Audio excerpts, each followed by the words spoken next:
بسم الله الرحمن الرحيم. أن عائشة رضي الله تعالى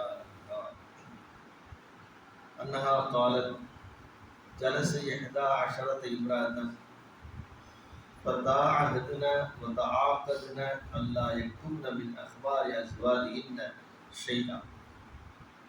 قالت الأولى: زوجي لحم جمل غث على رأس جبل. அன்னை ஆயிஷா ரலியல்லாஹு தஆலா அன்ஹா அவர்கள் அறிவிக்கின்றார்கள், உம்மு ஸரா என்ற ஒரு பெண்மணியை பற்றி. முன்னொரு காலத்திலே நடந்த ஒரு செய்தியை அன்னை ஆயிஷா அவர்கள் அறிவிக்கின்றார்கள். ஒரு 11 பெண்கள் ஒன்று கூடி அமர்ந்து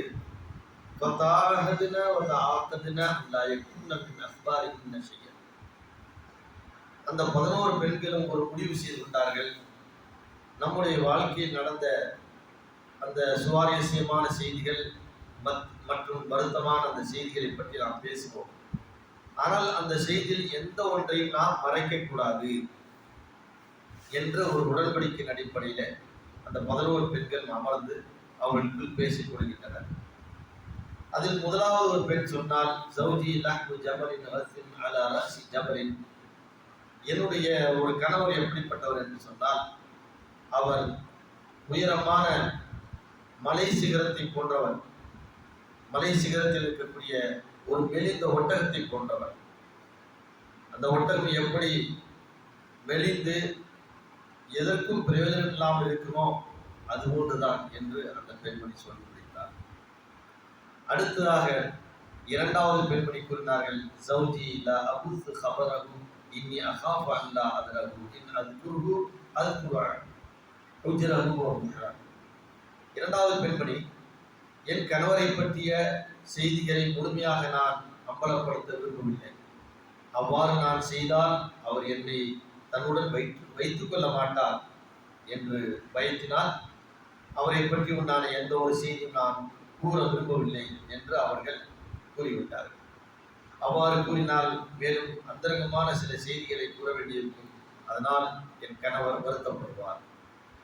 அடுத்து மூன்றாவது பெண்மணி, ஜௌஜி அல் அஷல்லக் இன் அன்தகு முதல்லி வைன் அஸ்கன்து உஹ்லக் வ அல்லக். மூன்றாவது பெண்மணி கூறினார், நான் என்னுடைய கணவர் மிகவும் உயரமான ஒரு மனிதர் தான்.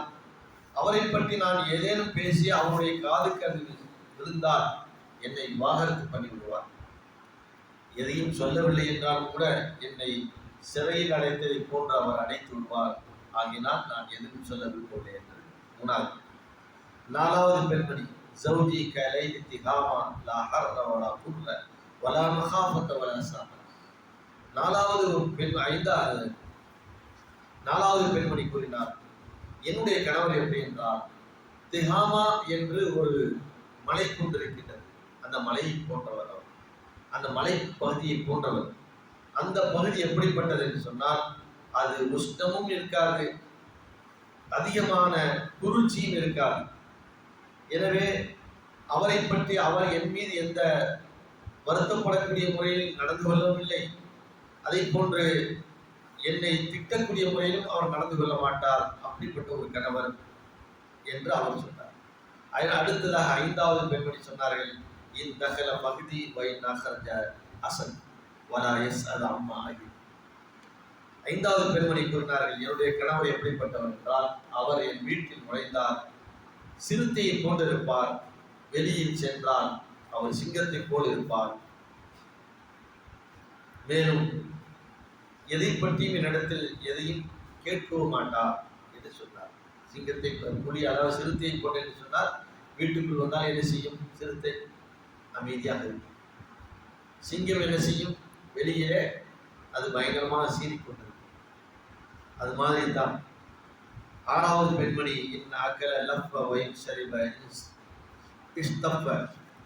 ஆறாவது பெண்மணி கூறினார்கள், என்னுடைய கணவர் என் வீட்டுக்கு வந்தால் அவர் தனக்கு வைக்கப்பட்ட அனைத்து உணவுகளையும் சொல்லுவார், மிச்சம் எதுவும் வைக்க மாட்டார். மேலும் அவருக்கு வைத்த அந்த குடிபானங்கள் அனைத்தையும் அவர் குடித்து விடுவார். எனக்கென்று எந்த மிச்சத்தையும் வைக்க மாட்டார். அவர் படுத்து உறங்கினால் சுருண்டு விடுவார். என்ற செய்தியை அவர் கூறினார். அடுத்து இப்படி ஒவ்வொரு பெண்மணியை கூறிவிட்டு 11வது பெண்மணி, அந்த பெண்மணியை பற்றி தான் இந்த அன்னை ஆயிஷா அவர்கள் சொன்னார். உம்மு ஸரா என்ற பெண். அந்த பெண்மணி கூறுகின்றார்கள், என்னுடைய கணவர் எப்படிப்பட்டவர் என்று சொன்னால், அனாசுமின் ஹுலியின் உதினி, அதாவது ஆபரணங்கள் எப்படி என்னுடைய காதுகளில் தொங்குகின்றதோ அது போன்ற ஒரு மனிதர் ஆவார். அவர் எனக்கு உணவுகளை ஊட்டி விடுவார், என் மீது மிகவும் அன்பாகவும் பாசமாகவும் நடந்து கொள்வார். நான் செய்கின்ற எந்த ஒன்றையும் அவர் என்னை பெரிதாக தட்டி கேட்க மாட்டார்.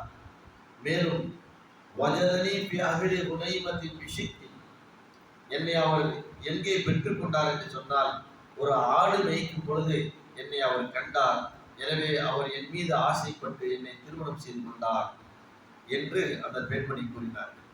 ஆக இந்த செய்திகளை எல்லாம் கூறிவிட்டு இந்த பெண்மணியினுடைய அந்த சிறப்பை சொல்லும் பொழுது, இந்த மாதிரி அந்த கணவர் எப்படி நடந்து கொண்டார், அந்த கணவரிடத்தில் நான் எப்படி நடந்து கொண்டேன் என்றால், அவர் என் மீது மிக மென்மையாக நடந்து கொண்டார், நானும் அவர் மீது அன்பாகவும் பாசமாக நடந்து கொண்டேன் அப்படிங்கிற செய்தியை அந்த ஆயிஷா அவர்கள் அறிவிக்கின்றார்கள்.